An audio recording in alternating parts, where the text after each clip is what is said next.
Let's go. Spawning in the top right position as our red Protoss player. Coming in for MVP. Currently, they are ahead 2-1. Can this guy keep him on top? It is, under the username Positive Duck, it is Finale. And in the bottom left position as our blue Terran player coming in for Karont3 Esports Club, he shut down. Bang. He took him out with a bang. And, well, it is LucifroN. Terran versus Protoss on Star Station. Well, this is classically going to favor the Terran player. The third base is quite open, so we could see some quick one-base aggression from Finale. We could also see a two-base play as well. It's not technically guaranteed, and basically we could see Finale try to force some sort of situation where he's able to more easily get up a third base. So it's largely going to come down to that, whether or not LucifroN wants to be aggressive, and boy, does he want to be aggressive. Getting his barracks at 11 supply, and then his gas also at 11 supply. This basically gives the fastest Reaper possible, and of course, this is the tournament version of the map, so it will be cross spawns only. Both of these guys are aware of that. LucifroN will have to try to make the best use of it as he can, especially with this super fast Reaper he's going to be able to get. This is about as fast as you can get a Reaper, economically speaking. Even then, he's still cut an SCV to get it this fast, so should be interesting to see whether or not he is able to make any real use of this. We have the double gas being taken for Finale. His gateway is almost done. His gateway's finishing up as the Reaper begins, and this is where, if LucifroN gets in here fast enough, can do some damage. Cybernetics Core is starting the Reaper, only 30 seconds away. 2 probes on each gas geyser. So this could be something like a Sentry Expand. It could be just a regular economic play, or it could be, one of those double stalker Mothership Core pokes. It's not set in stone just yet, but with such low chrono boost, it looks like Finale will want to expand at some point. Very likely going to be a Zealot opener into a Sentry, maybe a Stalker, just to get up a quick expansion at the natural. But LucifroN, he's sat that Reaper. It's headed across the map. He's starting a command center behind this as well as a reactor, so he'll be able to move into a lot of marine production.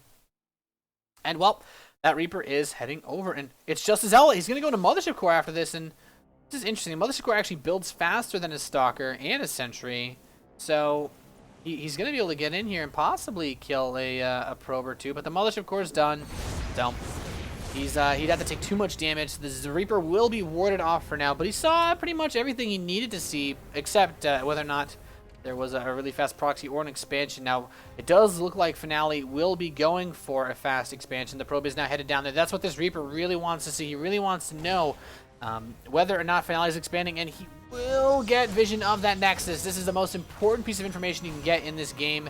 And the Reaper, being pretty greedy, actually, really trying to get at least a probe kill. But most importantly, LucifroN does not want to lose that Reaper. It's just as a useful scouting tool, being able to spot everything that's on the field. And, of course, keeping Finale inside of his base so that he can continue to put a lot of pressure on and deny the scouting of Finale. He's going to get an engineering bait just in case. Second barracks. He's going to be able to start his stim pack upgrade very soon. And the natural expansion done. No bunker as of yet, but Reaper running into the main base. He actually gets in there and kills off a probe, so not bad. And I believe he also actually scouts the Robo facility, most important. So he now knows, of course, that it's going to be Robotech, which means, not Dark Templar, not Stargate. In fact, he has this engineering bay, but he doesn't need to build a missile turret now. So he's actually kind of saving himself a little bit of money here by not needing to do that. And we should see a factory come up from LucifroN about as soon as he can afford one. Getting a bunker just to be damn sure that he is fine. And this Reaper's regen, so might duck in again, trying to get a bit more information about what's going on. 2 gateways being added by Finale, and the Reaper is just kind of jumping around. It's not doing anything too crazy, not doing anything too loopy at all. LucifroN's trying to find this Mothership Core. Says, I want you to get out of my base, but no such luck. Stim pack about just past a halfway minute deep. But there's the factory now starting. Pretty reasonably timed, 6 minutes, 38 seconds, not bad at all. Marauder production already beginning for LucifroN. Very early on, he could be looking to go for a very powerful push. a very, very meaty one with a lot of Marauders, which, I mean, of course, will be good against the Stalker count, but nothing really revealing there yet, at least from Finale. No. We'll have to see. Getting out those observers, going to be going over trying to scout out what LucifroN is up to. The Mothership Core got a bit of information, so he should be aware that LucifroN is going for 2 barracks. And in terms of how this setup actually ends up interacting with the rest of the Terran composition, is LucifroN's going to have a couple less units than he normally would, which is one of the reasons why he can afford to build the Marauders this early on. But the other caveat to this sort of strategy is that having less units will make him more vulnerable to Colossi openers. So Finale, getting a pretty nicely timed robotics bay, is going to be able to have Colossi out in time for a normal push, but this is a slightly accelerated push, and it's going to come down to whether or not LucifroN wants to push that medevacs. And it does look like he wants to wait for the medevacs. He's not moving his forces out yet. So by the time he does reach Finale's base with drops, he is going to have a Colossus on the field, and that's just kind of the way that Finale is playing. So Factory's going to move over there. He's got a pretty quick armory, though, so a super fast +2 attack and +1 armor starting at a normal time. This is a pretty interesting build from LucifroN. It's very, very tight, very lean, but it's not the meatiest of builds, as I've said, and it does look like Finale wants to come in here and try to put some pressure on with these sentries, but I don't actually see a probe, so he doesn't have any proxy pylons. There's no way he can really do pressure. The sentries have a lot of energy to force field a bunker, but one zealot, not gonna be a bunker buster. First Colossus is coming in now for Finale. I love the observer positioning, by the way. Kind of looking at the way it's set up, he can see all of this. He's actually kind of scared LucifroN into thinking there's a big attack coming. He's built 3 bunkers, he's invested a lot of resources, and this is a great time for Finale to take a 3rd base, and that's exactly what he's doing. He's not worried anymore. He's okay, well, I've got LucifroN on the defensive. His observers can see anything that leaves. He actually should have been able to spot this medevac moving out on the east side. He has an observer right by where the starports are, and then he has another observer over where the 3rd is. He has a pretty solid vision of everything, and he also knows about the 3rd orbital command, so he's not too scared of LucifroN going for a big timing, and LucifroN he's stuck in his base on 3 bunkers. He's playing so defensively, he's like a little turtle up in his shell, and now he's finally going to push out. But this drop has already been attended to by Finale. He has his units in his main base ready to catch it. The Colossus, of course, can attack down, so it won't be bad. And this SCV from LucifroN is going to get in and scout pretty much everything. He doesn't see the double forge, though. 2-2 is starting up.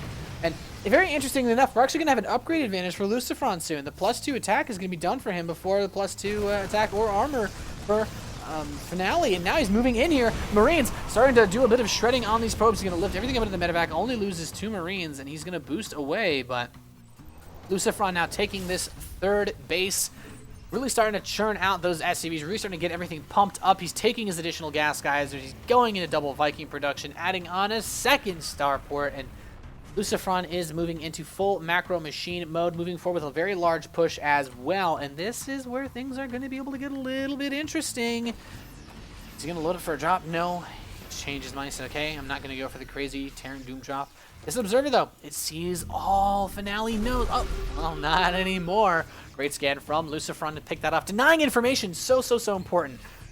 And you know, his somewhat lean build, it's kind of like you can use the fact that it was a lean build by cutting. You cut a lot of things out to get the fast stem and the upgrades, but the fast upgrades are the most intriguing part of this build because +3 attack is starting. This is so fast. I love this play from LucifroN. It's such a fast +3 attack. He's not going to fall behind in upgrades. I mean, generally speaking, in Terran versus Protoss, it's okay as a Terran player to be 2-2 versus 3-3, but to see a Terran player up 2-1 versus 1-1 is actually almost unheard of. So he's going to try to come in here and just engage him with a really good concave, but the good force fields will be able to spread those Marines around. There are a handful of Vikings, not a lot though. The drop's going to head into the main base. The Stalkers trying to blink to catch them. The Marauders are in position though, immediately blasting those Stalkers into smithereens, and he's going to do a ton of damage here. And now the Marines getting ready to run in towards the 3rd base, but the Colossi are prepared. There's not enough anti-air though. The Colossi taking a lot of damage from the Vikings, and the Marauders are still doing tons of pain in the main.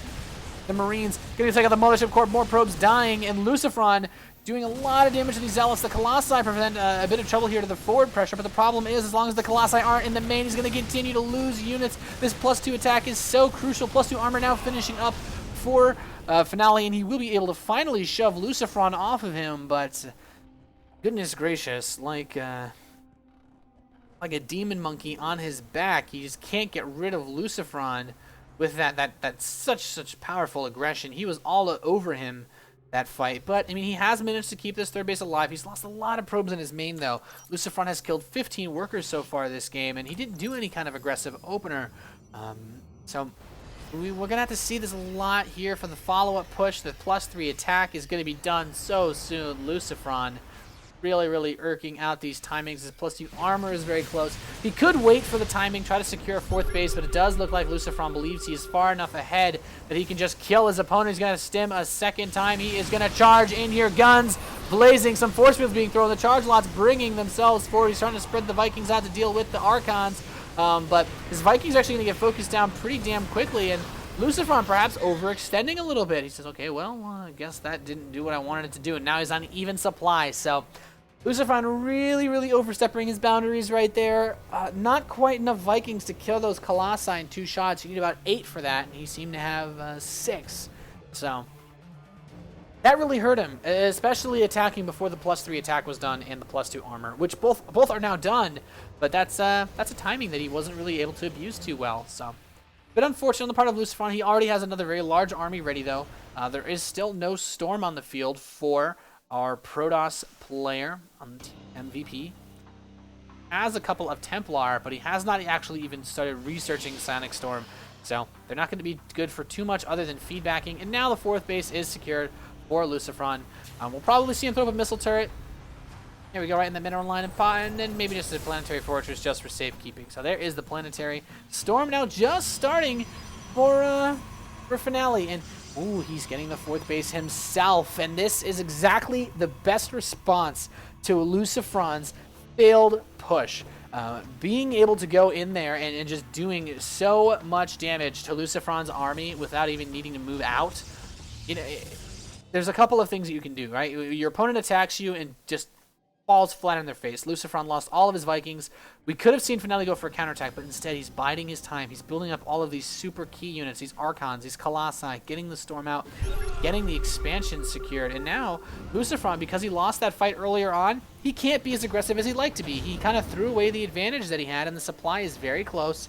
So all he can do right now is try to put on tiny bits of harass with these small amounts of drops and just see if he can make a miracle happen. At least with some pressure. Now, of course, he doesn't need a miracle to win the game. He's quite even, but it's not going to be easy to fight against the Colossi and Storm. And you know what? The last time that he dove into this fight, it was just versus the Colossi, and he ate some pavement. So we'll have to see if LucifroN can do any better on try number 2. He is getting ready to move in here. 3-3 though is done for Finale, and LucifroN no longer has the upgrade advantage. Could see a very big fight here. We do have that factory floating over towards the third base. There's a drop headed over into the mineral line of the third, and at the same time, LucifroN could try to force Finale's hand on this fourth base. Oh, goodness gracious. The Ghosts are trying to get into a good position. It's so hard, though. The Vikings beginning to attack, and now the Ghosts need to get some EMPs off. Oh, some Storms hitting the Vikings. The Colossi are still intact. There are 2 of them. One of them very weak, though. The Vikings getting sent all the way behind the army, and the Storms dropping all over the bio at the same time. The drop is going to hit this third base, but the 3-3 charge loss are just going to be too much for there, and all the Ghosts are dead, and it does look like Finale taking this fight pretty decisively over at his fourth base. He will be able to save this. These Marauders are being very annoying, however. Really just kind of doing a lot of damage to Finale's economy. He's killed 29 probes so far, but LucifroN, he's going to need a little bit of time to rebuild these forces. It does look like Finale won't try to press his luck any farther. And LucifroN does still have the fourth base. He still has it saturated. He has the mining there. He's adding on the additional barracks, but with the Warp Gate and the Chrono Boost, you know, he can front load his production. Finale can get a very large army very quickly, and ooh, this could be so risky. LucifroN, this is a very tough spot to be in. Now, there are no Colossi with this force, so with good positioning, he can do a lot of damage, but this is one of those situations where, you know, a couple Hellbats wouldn't be bad to deal with all these Zealots. But there's so many ghosts, though. The Archon shouldn't do too much, and of course they do that bonus damage to light. We could see a fight right here. Nope. Maybe. He's just kind of poking on the add-ons. He doesn't want to take a fight unless he knows he's going to win for sure. He's waited for the Templar. Now the Storms are here, and he's going to push in. One of the barracks has been destroyed. Researching some custom shells a little bit late, it seems. I guess get to clip one of the Archons with an EMP, but the question is it going to be enough to actually to take this fight? And there's so many Archons. This is absurd. Finale, he's just got these great big blue balls of energy and goes on this scan, wants to kill off the Observer.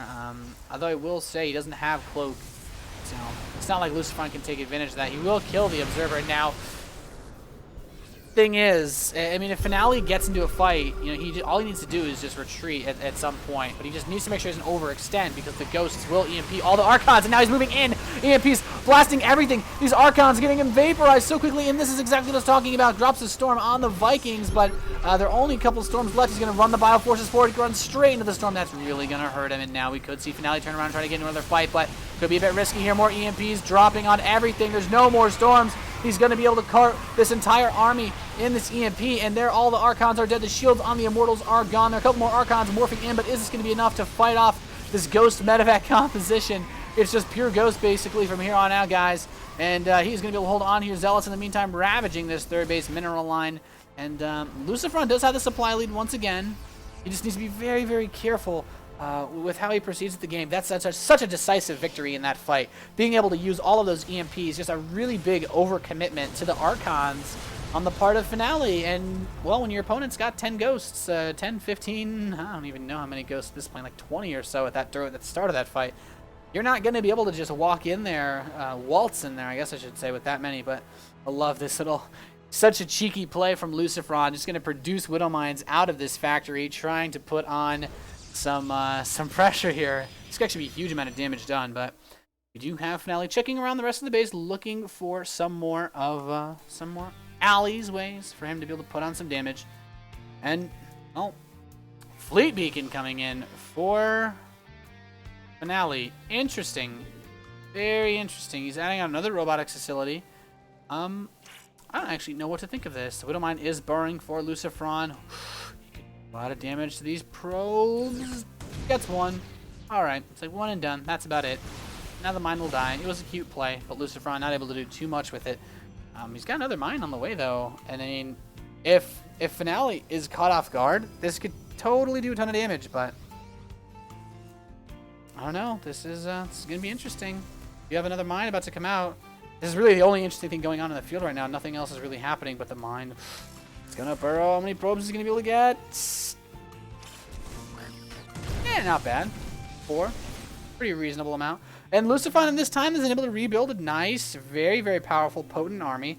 He's got 17 Ghosts here in this composition. A good number of Vikings as well. Keep in mind, guys, no matter what the upgrades, if you have 8 Vikings, you are 2-shotting Colossi. So that is the most important number for LucifroN.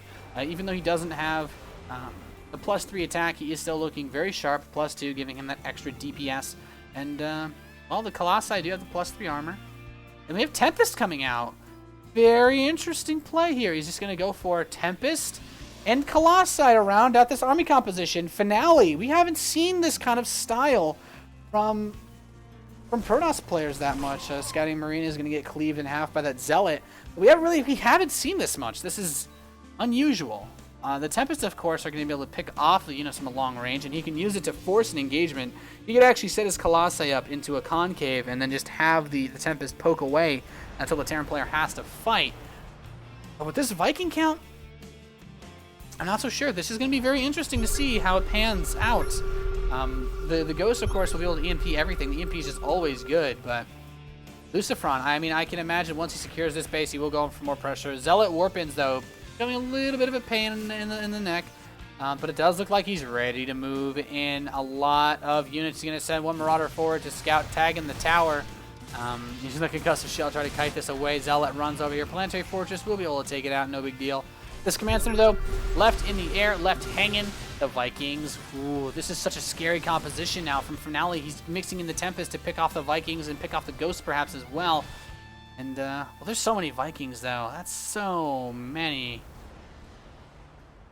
like 17, 18 Vikings, and ooh, dropping some big storms. LucifroN needs to be very careful. He's gonna get some nice snipes off though on these Templar, trying to take out the Observer as well. Still no cloak on the Ghost, so killing the Observers is not the biggest deal, but it does prevent the information from being seen. And these Archons are all naked. He's gonna move in, gets another great couple of snipes. There's so much energy left on these Ghosts, and that's it. There's no more storm. He's moving in. He's throwing down the EMPs, and now the Colossi being targeted down by the Vikings. Really, really good spread here from LucifroN, but Finale, is he doing too much damage to these Ghosts? There's just so many Colossi. The Vikings will be able to kill them in time. There are more Templar here, but they do not have enough energy for Storm. They're so close. 3 more Storms are about to be ready. Now they are, and LucifroN needs to be so careful. He's going to try to shut down this this 4th base, and if he can, that will be very big, the amount of economy that is here. But here come the forces for Finale. The Colossi getting in position. The Storms dropping on these Vikings. Almost all of them falling to orange. The Nexus has been killed. The Probes will try to escape with their Guardian Templar. Needs to be careful though. I don't know if he sees this Templar here. This could be tricky. Oh, there's a storm here. Yes, I'm pretty decent storm off on these Bioforces, so not bad play at all. The Probes are going to die for the most part, and LucifroN looking very, very, very comfortable here at 188 supply. He took a couple bad fights earlier on, but he was allowed enough time to just come back and be good, be LucifroN, be himself, it seems. But the Ghosts are ready. He has so much energy. You can go in and just blanket EMP this whole army again if you wanted to, but no, he's going to play this a little bit more patiently. He's going to max out again, just get his whole army just rolling in one big synergist mass before he runs in to take out the next expansion. And, well, that right side base is done for Finale, but the question is, does LucifroN know that? He may just check it on his towards the 3rd base, but his own expansion now being harassed by these charge lots, and this is why the Planetary Fortress was so good to have. He's actually just going to move this here as the defensive planetary to keep this base from being attacked so much, since Finale has been being such a thorn in his side. Solid medevac count though, and Marauder does discover this expansion, and this is something that LucifroN needs to take care of now. Actually more charge lots to go after this 3rd base, but here comes LucifroN. This is not going to be an easy push to stop for Finale. He does have 4 Colossi. He has the Storms. He has a couple of Archons. And in all honesty, if he can use them perfectly, that may be all he needs. But this is going to be so hard to deal with all these EMPs and snipes available. One EMP does go down, does get a storm off on the Ghosts, but not able to do too much. And Marauders will pick off one of the Templar. And this is... oh, is he just going to gun it now? Another storm going. He backs the army off, gets a decent snipe off, taking that one out, taking out the next Templar. There are a couple more still on the field. Another storm falls, hits a good number of these units. Another storm completely whiffed, though. And this Templar's got about 2 storms in it. Will it be able to do much? Sniped away! And that's it for the Storm. The Zealots trying to harass that left side expansion at the same time. And now the Vikings are going to come in here. Another storm does drop, but dodging it very narrowly with those Vikings, and this Nexus is under fire. The Colossi trying to do something. EMP's going to blanket all of this. He's trying to push through the Bioforce being kited behind, and now the Vikings will be able to take out the Colossi. And there's just so much here. The Probes being pulled. He's mineral walking the Probes into the Bioforces, but LucifroN will not be stopped. He's going to blow through everything here, and now 40 supply remains for Finale. Our Spanish Terran may have been able to do it and take a 2nd win for Karont3 Esports Club in this Acer TeamStory Cup match, bringing us to a 2-2. There's not much Finale can do. He has a couple of Archons and charge lots, but at 36 supply to 149, there's just so few options available, guys. Even though these 2 hero Zealots have done their best to cleave away at everything over here, but now he comes in. There's the GM LucifroN. Takes Karont3 Esports Club 2-2 versus MVP in this best of 9 Acer TeamStory Cup series. Really exciting play from LucifroN there. Just got some really, really good snipes off, and you know that's textbook Terran versus Protoss for the most part. His build early on had some really, really nice openings in it for the timing attacks that he was able to do with his quick +2 attack. His quick +3 attack was almost where he threw the game. He pushed in right before it finished. He pushed in right before +2 armor finished, and he almost lost because of that. I mean, a really powerful counterattack could have taken him out, but he kind of got lucky that Finale, you know, kind of patiently assumed that he would be able to keep up and pace with LucifroN. And, you know, so sometimes that's a mistake that these Korean players can make when they're up against LucifroN, is thinking, hey, I mean, I just want to fight. It's macro back. He's a foreigner. I'll be able to win. No big deal. LucifroN not a chance. So we'll have to see who MVP decides to send out next for game number 5. Currently the score is 2-2. I will update this right now, guys. You're watching the Acer TeamStory Cup, and I'm Nathanias. Don't go anywhere.